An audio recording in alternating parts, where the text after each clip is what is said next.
in this session, we learn the descriptive statistics. So this descriptive statistics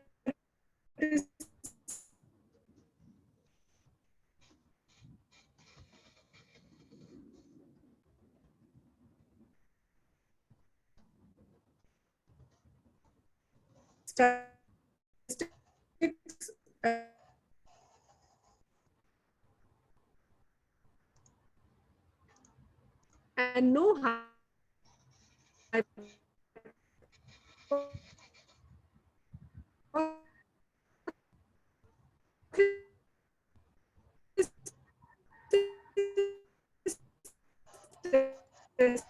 Indian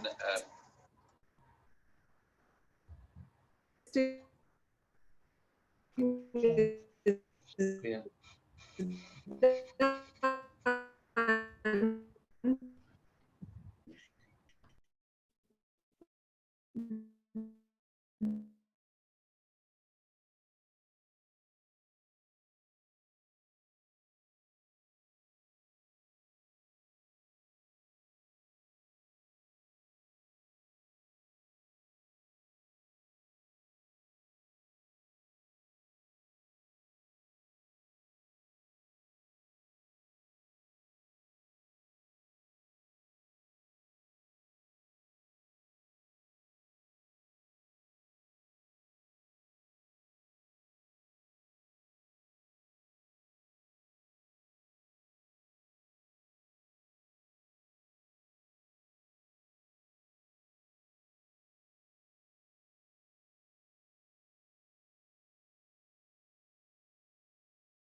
So am I audible now? Sorry, I'll start again from the beginning. So I was telling that this descriptive statistics is basically when we describe the data, simplify it and organize it. That means we are not performing any hypothesis testing in this descriptive statistics. We don't make null hypothesis, we don't make alternate hypothesis. So whenever we are only simplifying and describing the data in the form of maybe tables or in the form of plots and pictures, that is known as the descriptive statistics. So this is also known as the summary statistics, because this summary statistics is what we have learned, that we summarize the data. And in this case, by the summarizing data, we are giving some meaning to it. And this is in contrast to the inferential statistics, because in inferential, we'll see that inferential statistics is a bit uncertain, whereas there is a certainty in the descriptive, because you are not projecting any population parameter. You are only describing the sample statistics. So basically this descriptive statistics, whenever we say that we are going to do the descriptive, the thing which should come to your mind is that we are going to describe the central tendency and we are going to measure the spread of the data.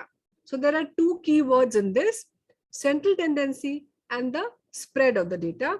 And like we discussed, that there is a no uncertainty in the descriptive statistics, because uncertainty exists in the inferential statistics when you tell about the population parameter. In descriptive statistics, you only define the sample characteristics or the sample statistics. That's why there is no uncertainty in the descriptive statistics. But the limitation is, like, it is only giving the summation or result of the people on whom you have performed the analysis. So it is the external generalizability of the data, or the result will be very limited to only those person who are the part of your study. So in descriptive statistics, we describe about the sample. We don't try to infer about the population, and we don't do the hypothesis testing. Whereas if you talk about the inferential statistics, In inferential statistics, we infer about the population from the data. Like in the first session, what we learned regarding the sample statistics and population parameter, that we do in the inferential statistics, which we will learn tomorrow. And the second thing is, like, again, this is null hypothesis, and we form a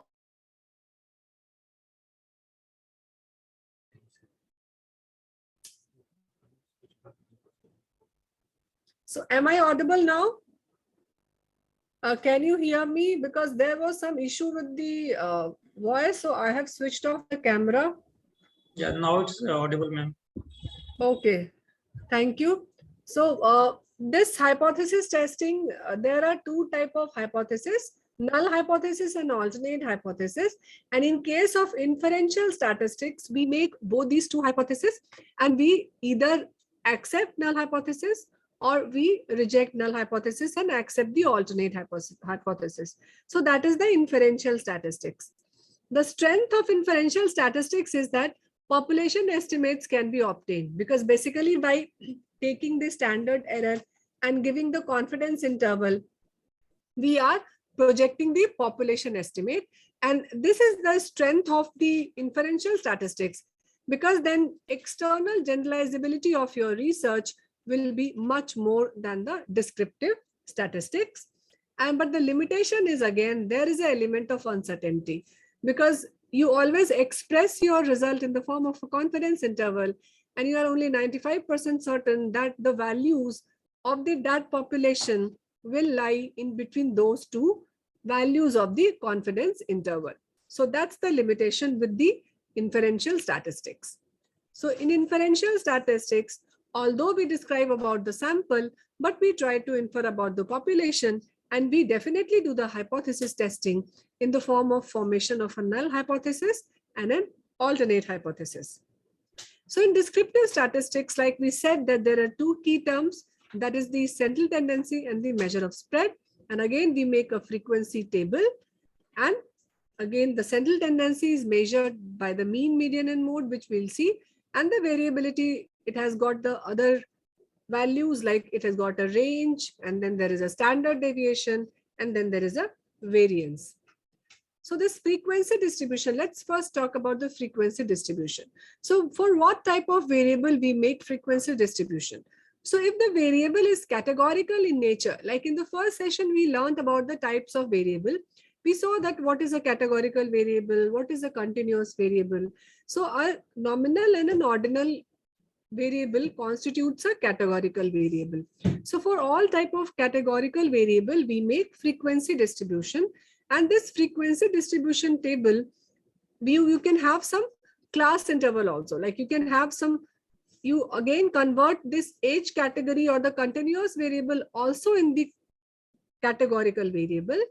And while you are converting continuous variable into a categorical one, the interval, if it is not a predefined interval, it should be of equal length. But if some biological criteria is there, then you should use some predefined criteria to convert a continuous variable into a categorical one. There are frequency distribution graphs as well, like there are bar graphs, pie chart, and histogram. And it is often expressed in the form of a percentile, like there are quartile. When you divide the 100th percentile into 4 parts, we call it as a quartile.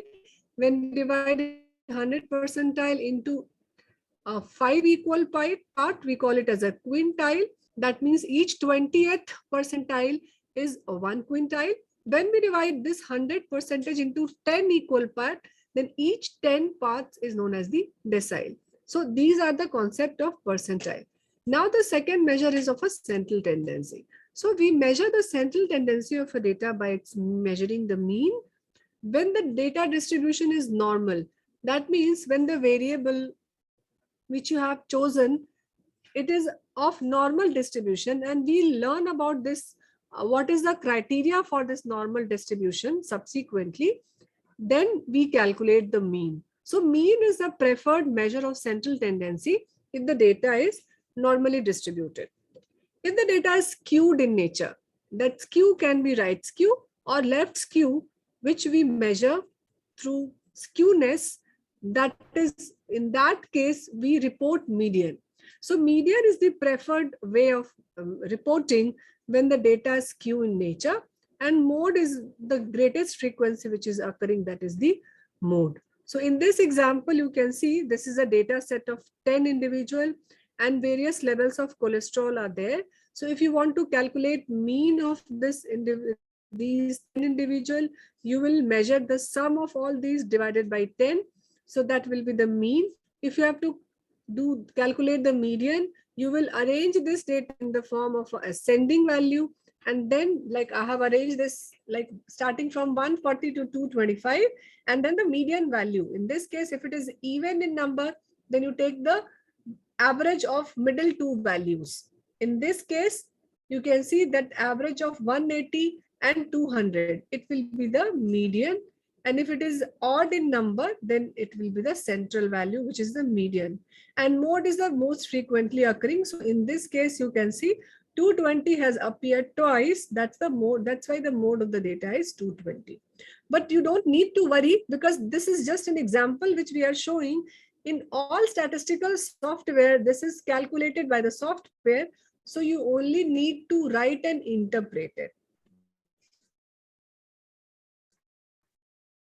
In case of a normal distribution, this mean, median, and mode. Okay. So in case of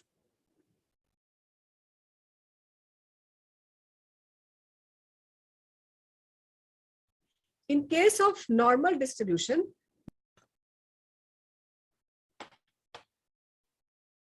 appear okay, so am I audible now? Yes, voice breaking down. Yes, Yes, I could see that, so I'll start once again. So this, up till this point, was I audible? Okay, so now in case of, in generally any data set, in any software, you don't need to calculate it manually. Rather, the software gives you the value of mean, median, and mode, and percentile too. So if the data is normally distributed, and this is the histogram of a normally distributed data, in that case, you should, this mean, median, and mode, this will coincide. That means it will have the same value, and mean is the most sensitive measure, and both mean and median can be used if the data is normally distributed. If the data is skewed distributed, like in this case, you can see that it is not a normal distribution. Curve is like this, when there is a bulge in between and when there is a tapering towards the end. So this curve is known as the bell-shaped curve. So this data is normally distributed, but you can see here that the spread this side is more than this side. That means this is known as the right skew. So skewness is measured by the tail. So tail is going towards the right side. That's why we say that it is the right skew. In that case, you can see this is the median and this is the mean of the data. And in this case, if the data is skewed in nature, in that case, median is the preferred way of reporting the central tendency, because the mean is dragged, and because mean is sensitive towards the higher values or towards the extreme values. So mean will be dragged in the direction of skew. And median, since median is not affected by extreme values, because median, what we do, we arrange it in the ascending and descending value, and the middle one will be the median. So median doesn't get affected by the extreme values. That's why in case of a skewed distribution, median is the preferred way of reporting. So just to summarize, if the variable is a nominal, you describe it in the form of a mode. If it is an ordinal, we describe it in the form of a median, and interval of a mean. And the skewed data, the preferred way of central tendency will be the median. Now coming to the measure of spread. So how do we measure spread of the data? So there are three ways to measure the spread. The range is the highest minus lowest. Then there's a standard deviation and variance for a population. And then the third is the standard deviation and variance for the sample. So you measure the standard deviation and variance for a sample, and then you calculate it for the population. In this example, you can see this is the 10 data of 10 patients showing the cholesterol values. This is just for example. So first we have calculated the mean. So in the previous example, if you can recall, you can see that we have calculated the mean of the data. And in this case, the mean was 186.6. Now from this mean, we have deducted the individual value. So it will be like 200 minus this value, 145 minus this. So this is the difference of this individual value from the mean. And whether it is positive and negative, ultimately you are going to square it. So it will be positive. So this column is the square of this difference, what you can see here. So when you add it, so you add this whole together and you divide this by the number of sample, then it tells you about the variance. So now what is variance? This concept of variance is important, and we will see this concept of variance in the one-way ANOVA and in independent sample t-test also. So this again, I'm emphasizing, you don't need to calculate this. This software gives you these values. The only thing is the understanding. So I'm telling you all these things in detail because if you see this value, you can imagine that what background calculation is going on. So like this is the sum. That's why this variance is known as the sum of square divided by total number of samples minus 1. So in this case, the variance will be 1060.267. So higher the variance, higher the individual variability. So high value of variance tells you that the variability is high, and the square root of this variance is the standard deviation.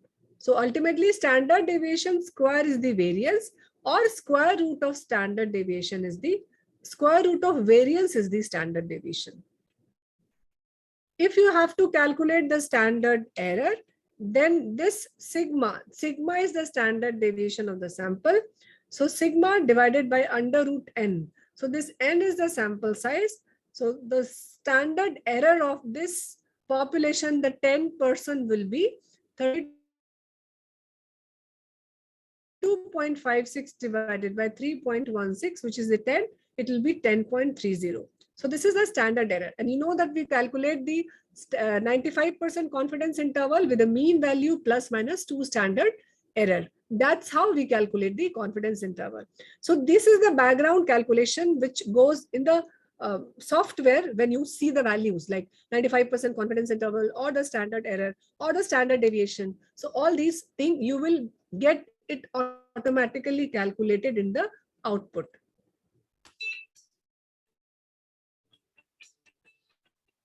So let's see this in the data set. So this is the data set. So we did perform some of the commands in the first breakout room. And now you can see here again these two. So this references you can see. So if you don't want this references to pop up in the result, again you can go to this 3 dot and you can, in reference, you can hide it. So maybe if you click on hide, this will disappear. So now this is the result section. Now for demonstration, I have to show you the few descriptive statistics. So the first question which I have to do, so I have to make an overall table. So let me open that question. So it is the descriptive. This is the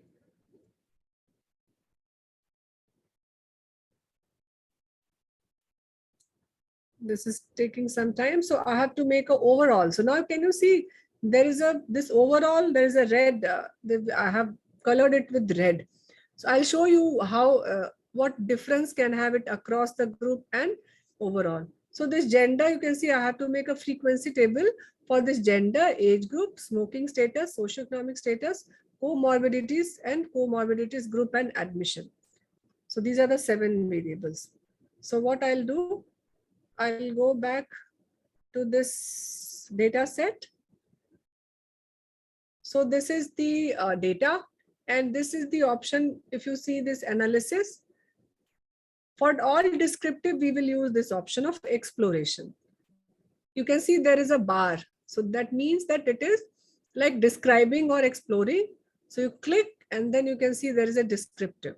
So once you click this descriptive, sorry, this has appeared.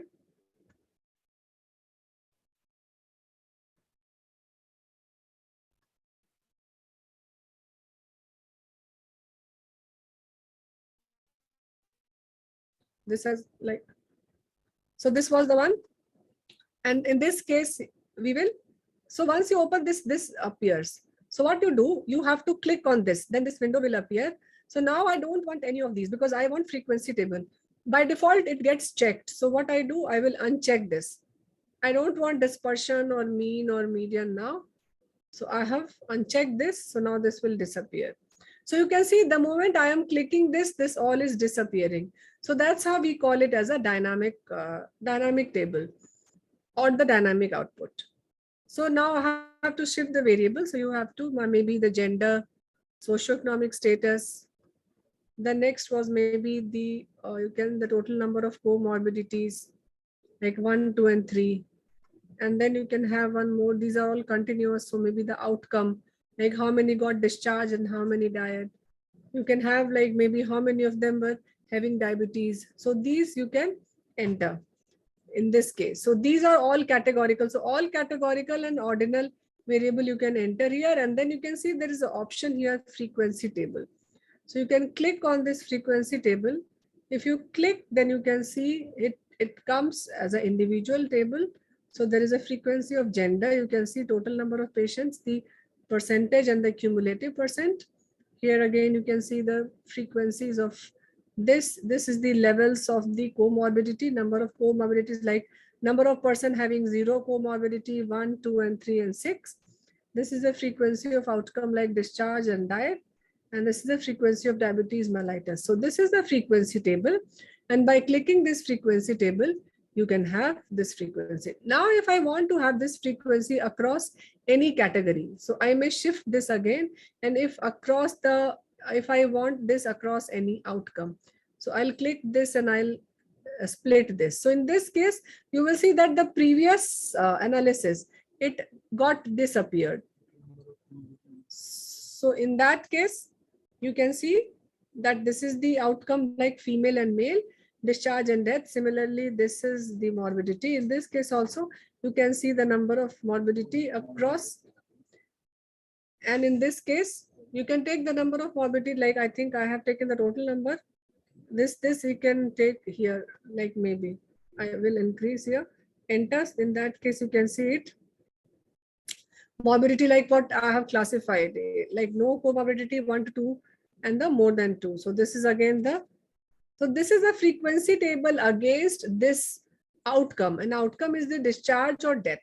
So you can see here that we have split this across a variable. So this also you can make, but the percentage in that case, for percentage, you have to go to this frequency. So that's why this percentage doesn't come here. But again, across, because for this across, you will definitely put some test. So in that case, you apply chi-square test. But again, you can put this back here, and then this frequency table, it will appear. In that case, if you want to save this, so what you can do this, you can right click this output, and you can copy and you can paste, or you can in analysis, you can go in analysis also, you can copy this and you can paste it in your this thing, my Word document. In here in the down here, you can see here, you can write the interpretation also. Like if I have to write the frequency of diabetes, I may write that the total number of diabetes. So here it's a word processor, this output. So you can write result here also, the total number of diabetic patients were like 40 out of total 180. That means proportion you can write total 22.2% of the patients were diabetic, and you can write the description here. So this is how you can write the description just below this table also, because I said that this is a word processor, and this facility you will not get in SPSS or any other software where there is everything you can write down and you can prepare that table ready to use. So this is regarding the frequency, individual frequency and across a group. So now coming to the other, so this was fun frequency table. What other descriptive statistics we read? We read regarding the spread of the data and the central tendency. So to measure that, what we can do, I'll show you the questions. So this we have seen like comorbidities and admission.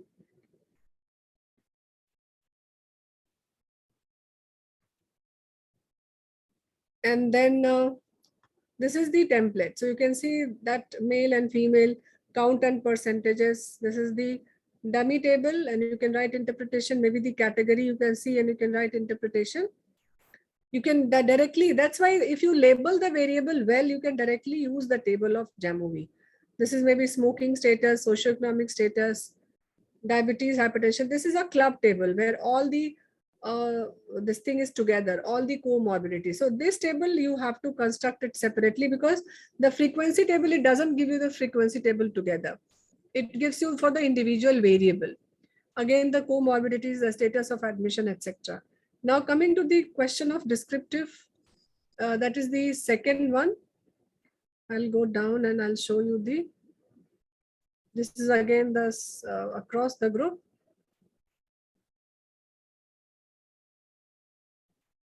So now I have to do the descriptive statistics for like all these, or there are many, but you can take any continuous variable like age, BMI, SBP, DBP, the systolic and diastolic blood pressure, SBO2, cholesterol, vitamin D, cortisol, etc. And then you can calculate it across the group also. So the second question is like, I have to do this overall descriptive. This is the mean median across the outcome. So these are the two questions. So I'll go to this JAMOVI. Then if you want to, you can, that I have told you, you want to copy it, you can do the copy part. And then I'll move these category, I'll uncheck this. And then I'll move these variable back.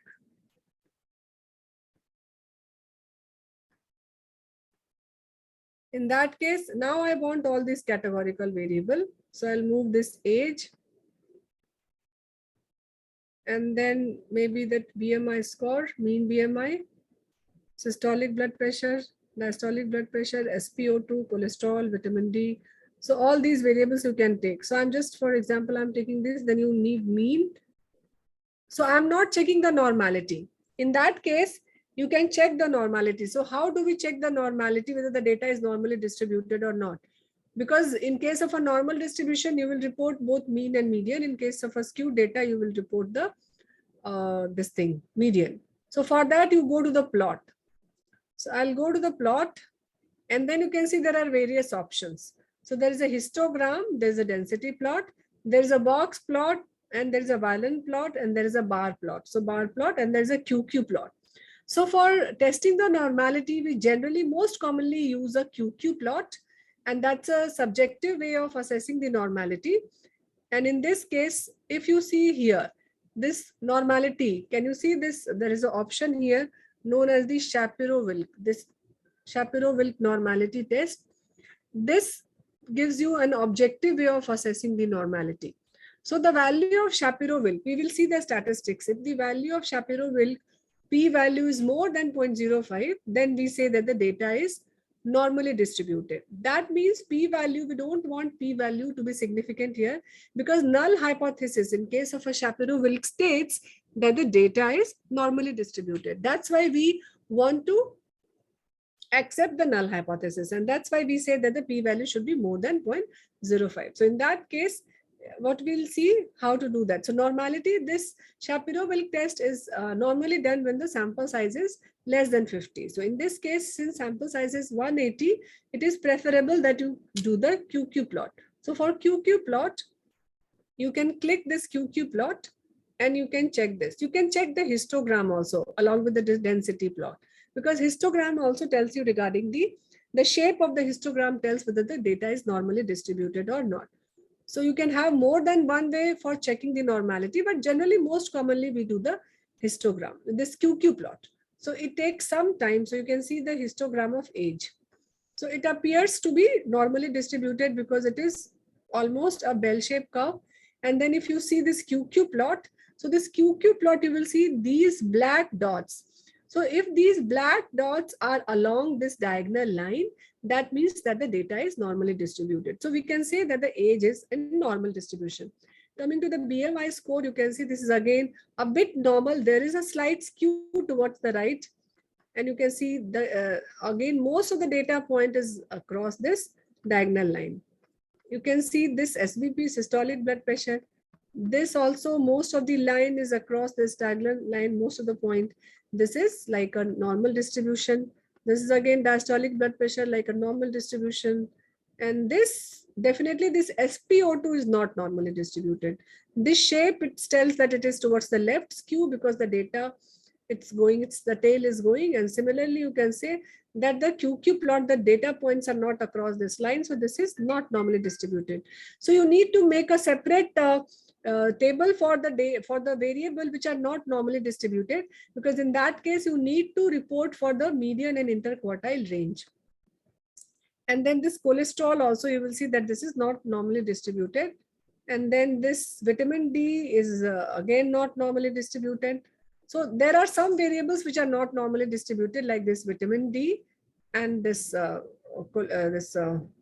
cholesterol and this SpO2. Otherwise, rest of the variables are normally distributed. So this is the interpretation of the QQ plot and histogram and the density plot.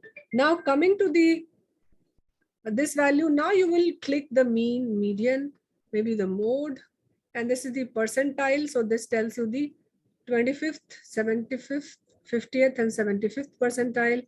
And then you can measure the standard deviation. Square of standard deviation is the variance. You can have this interquartile range, because whenever we present the median, we present it along with this interquartile range.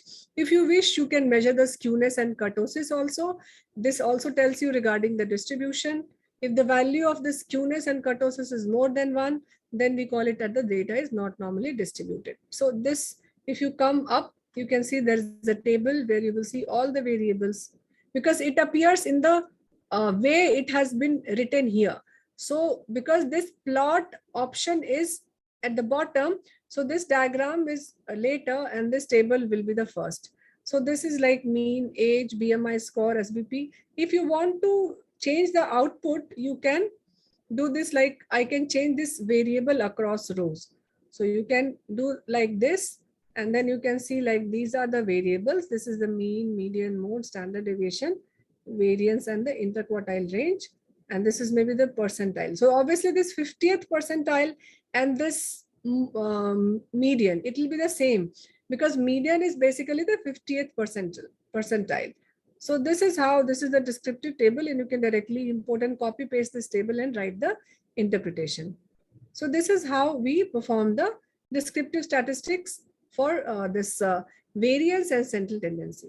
But if you have to do it across a category, so like if you can take it as a in the category of outcome, then you can click this, and then whole will be, it will be like age, what are the people mean and who are got discharged and died. So all these variable will be splitted across this death and discharge.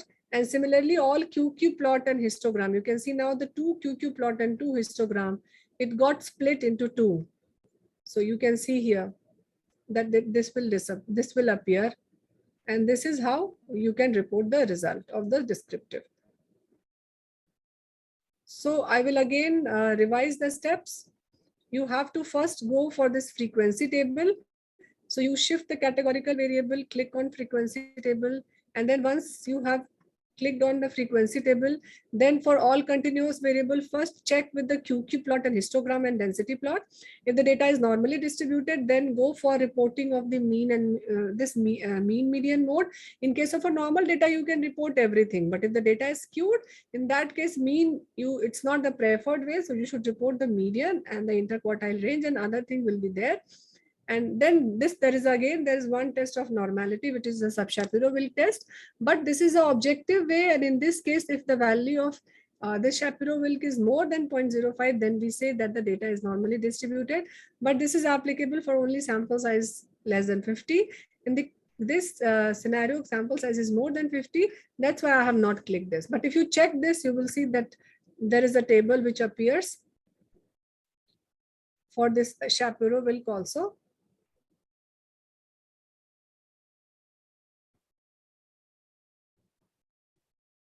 I think, where is that table?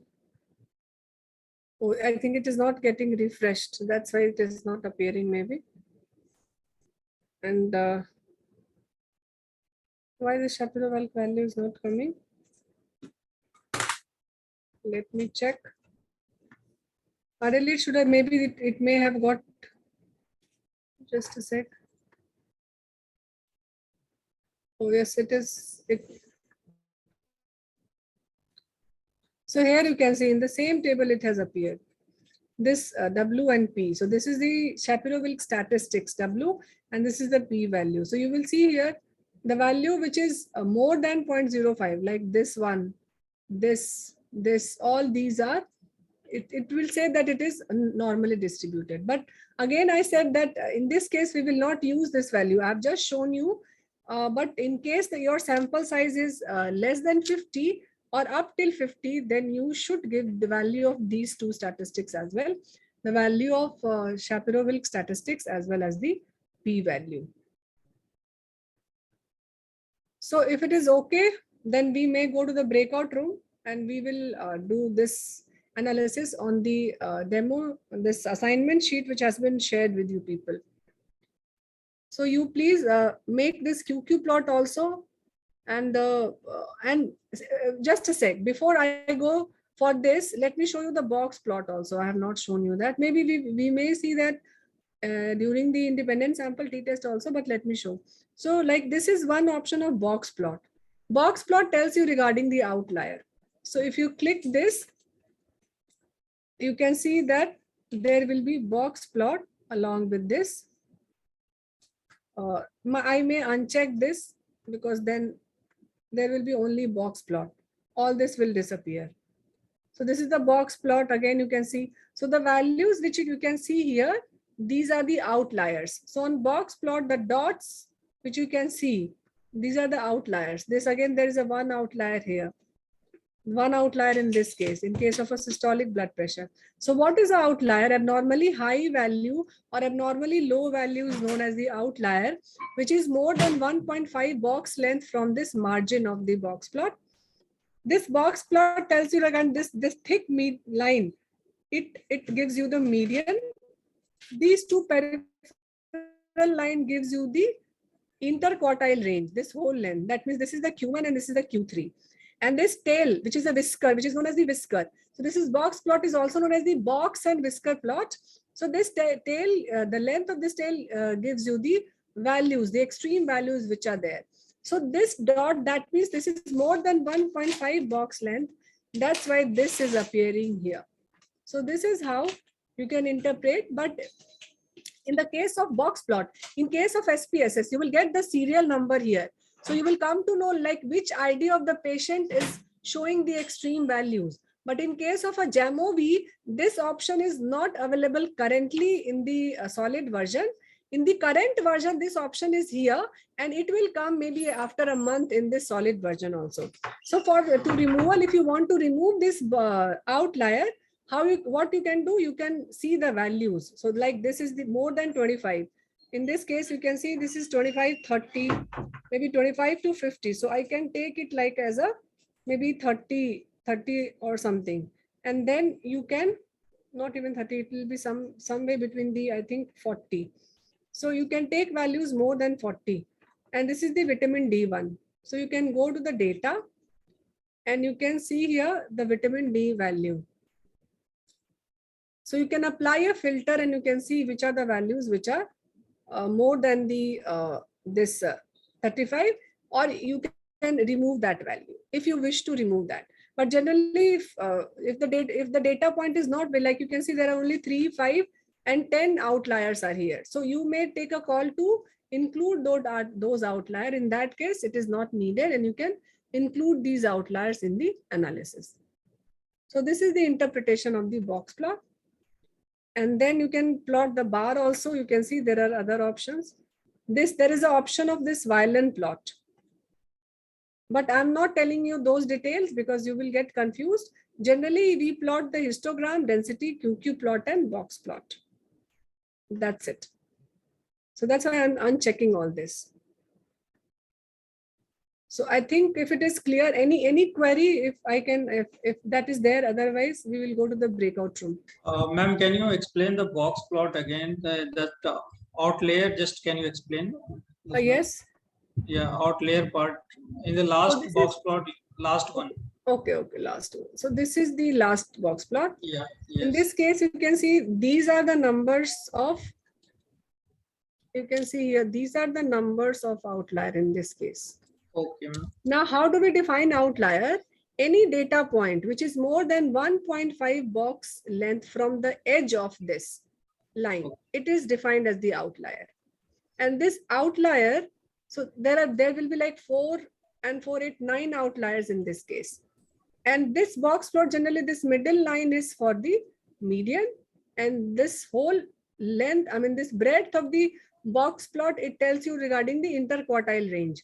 So this is the quartile 1, this is the quartile 3, this is a median, and these individual data point is the 1.5 box length.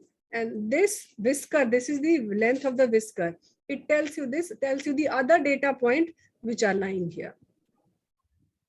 Is it clear to you? Yes, ma'am. So Pradeep is writing, should that can be assessed visibly? Yes, that is assessed. You can see here. These are the data points which needs to be, which are the outlier here.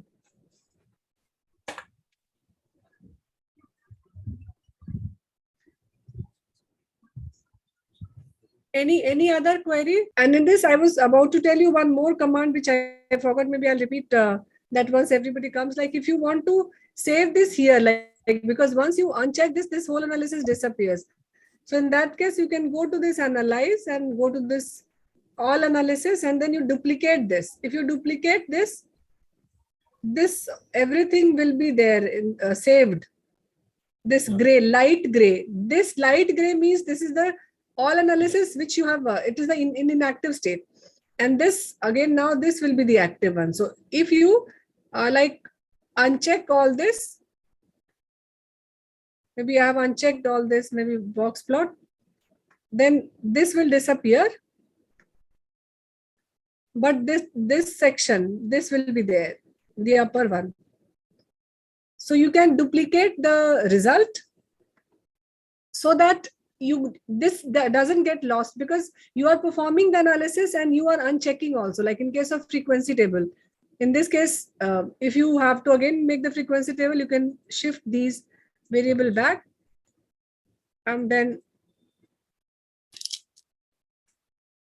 maybe if you want to make frequency table, then since you have if you have made a duplicate result, in that case you can uncheck this and you can shift maybe this here, and you can click on this frequency table. So this will appear, but the descriptive which you have performed, this will also be there. And when you copy, like at the last, when you have done that, you can again come here, you can copy all. So you can come here. I may do the copy all analysis.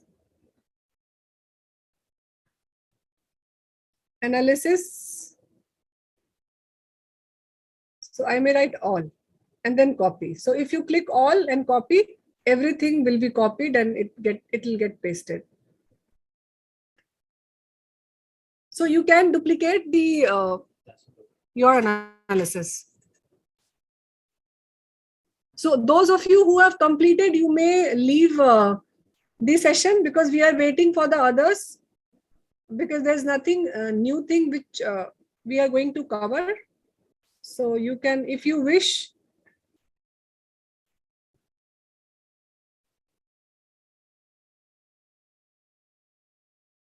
because few people left right कैसे Yes, sir. Q plot देख के left और right skew कैसे बता सकते हैं? क्यूकी plot पे ये जो स्ट्रेट लाइन है ना सर, हाँ, इस पे 50% अगर आपका स्ट्रेट लाइन के पास आ रहा है, तो इसको अप्रोक्सीमेटली आप नॉर्मल बोल सकते हैं, normally distributed. Ekta, is it over from your end? Kindly get back to the main room. Shamshad भाई एक minute, Okay, okay. Left right इसमें कैसे बताएंगे? लेफ्ट राइट यहाँ से नहीं होगा, उसके लिए boss you have to click skewness and kurtosis, but we are not emphasizing on left right because normality testing is enough to do the test. Left right are the issue which we need sometimes when we are comparing median, and that too in certain test that we will address on third day. But right now left right is not an issue. Only our main emphasis 99% time is to checking the normality of data. Basic. Okay. Okay, we can go to the main. Please.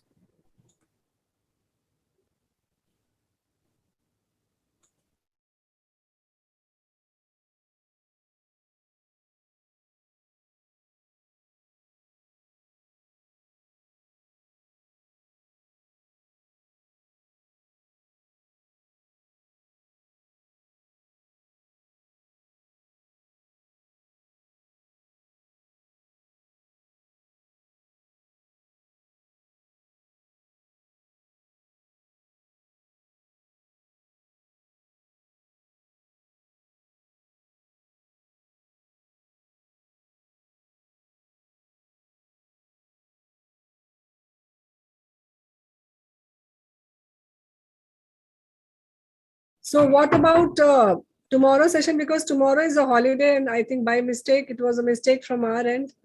So when should we shift tomorrow's session?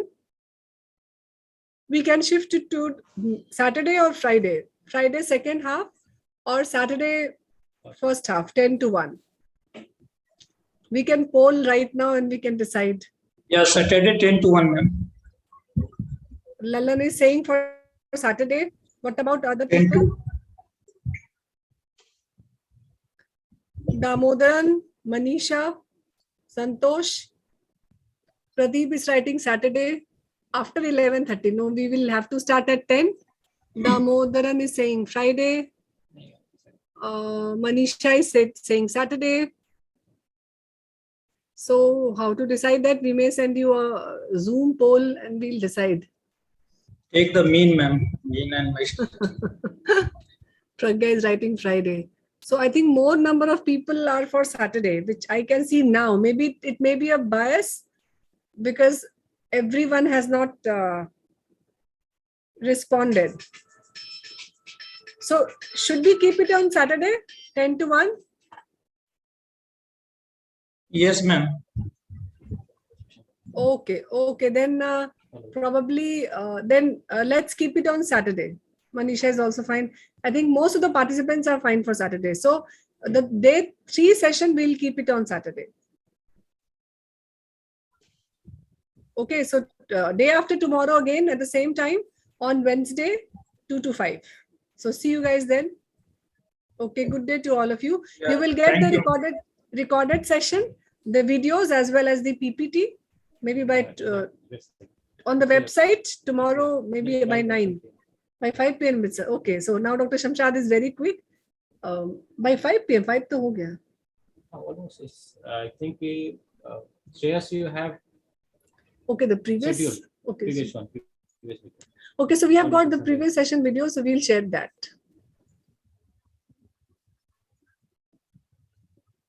And yes, those of you who could not do the installation, please do it today. We'll address those issues. You can post in the WhatsApp also. We'll try to resolve that issue. Okay, so thank you. We are ending meeting from our